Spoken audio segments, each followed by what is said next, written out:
আসলে বর্তমান সরকার ক্ষমতায় এসে আস্তে, আস্তে আমরা সুফল পেতে শুরু করেছি। এর একটা প্রমাণ এমআরপি পাসপোর্ট। প্রিয় ফেসবুক বন্ধুরা, যে যেখান থেকে আমাকে দেখছেন বা শুনছেন সবাইকে প্রীতি এবং শুভেচ্ছা জানিয়ে শুরু করছি আমার আজকের ভিডিও। আশা করছি সবাই ভালো আছেন, সুস্থ আছেন, এই কামনা করি। আজকেও একইভাবে কামনা করছি। ফ্যাসিস্ট সরকার বিদায়ের পরে যখন বর্তমানের সরকার ক্ষমতায় আসে, অর্থাৎ ডাক্তার ইউনূস সাহেবের সরকার ক্ষমতায় আসে, যখন বাংলাদেশে একটা ভঙ্গুর পরিস্থিতি ছিল, ধরো মারি খাই এরকম পরিস্থিতি ছিল, সেখান থেকে আমরা যারা একটু চিন্তায় ছিলাম এই সরকার বাংলাদেশের জন্য কি বয়ে আনবে, সেটা আলহামদুলিল্লাহ বলতে পারি। একবারে আস্তে আস্তে আমরা এই সরকারের সুফল পেতে শুরু করেছি।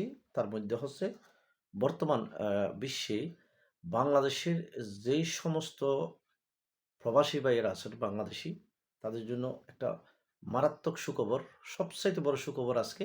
এটা হচ্ছে আপনাদের জন্য এমআরপি পাসপোর্ট চালু করেছে বর্তমান সরকার, এবং আগামী সপ্তাহ থেকে ইনশাল্লাহ কার্যক্রম শুরু হবে।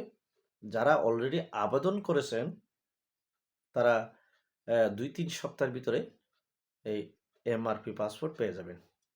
আসলে বাংলাদেশের একটা দুর্নীতির একটা পাহাড় সমান একটা বিষয় ছিল এই পাসপোর্ট অধিদপ্তরের দুর্নীতি।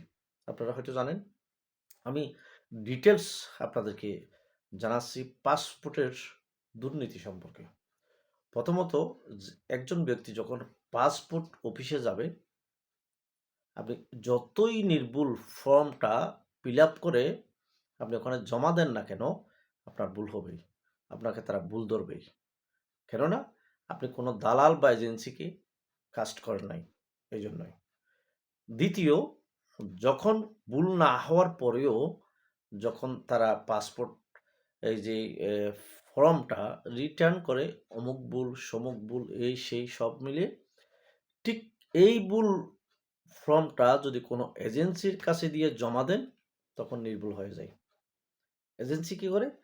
ধরেন বিভিন্ন ক্যাটাগরির পাসপোর্ট হয়।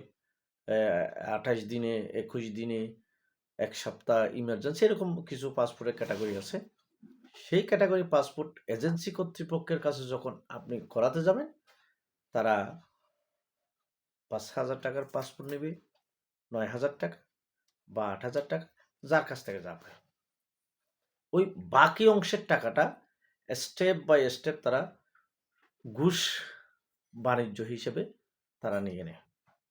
য একজন একজন ব্যক্তির যদি একটা পাসপোর্টের প্রয়োজন হয়, তখন আমরা কি করি? একটা এজেন্সির সাথে সম্পৃক্ত হই। তারা ওই পাসপোর্টের টাকাটা দ্বিগুণ নিয়ে নেয়। কারণ এটা স্টেপ বাই স্টেপ তাদের টাকাগুলো দিতে হয়। এজেন্সির এখানে কোনো ভুল নেই। এজেন্সি এই সুযোগটা কাজে লাগাতে পারছে কি জন্য জানেন? তারা ফাস্ট ফুডও বেশি ঘুষ নেয় বলেই এজেন্সিগুলো এই কর্মকাণ্ডগুলো করতে পারে।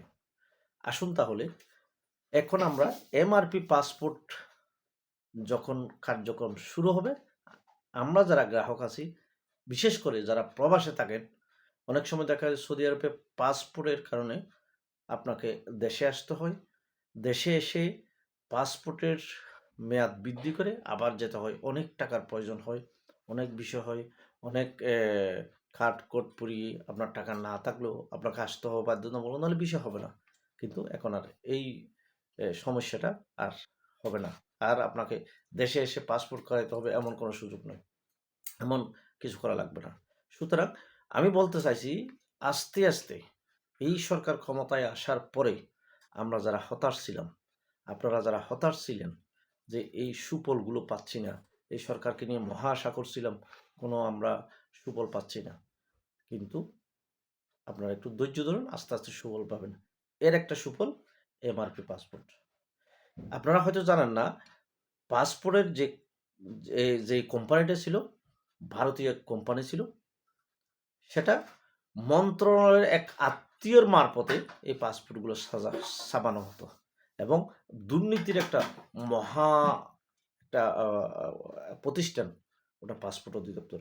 এমন কোনো ব্যক্তি আমাকে হয়তো শতকরা ৫ জন ব্যক্তি ঘুষ বাণিজ্য ছাড়া পাসপোর্ট করতে পেরেছে। কিন্তু জনতা যারা কোনোদিনও বাড়তি টাকা ছাড়া পাসপোর্ট নিয়ে ঘরে আসতে পারে নাই। আলহামদুলিল্লাহ, যখন এমআরপি পাসপোর্টটা চালু হবে, এখন আর ঘুষ বাণিজ্যের কোনো সুযোগ থাকবে না।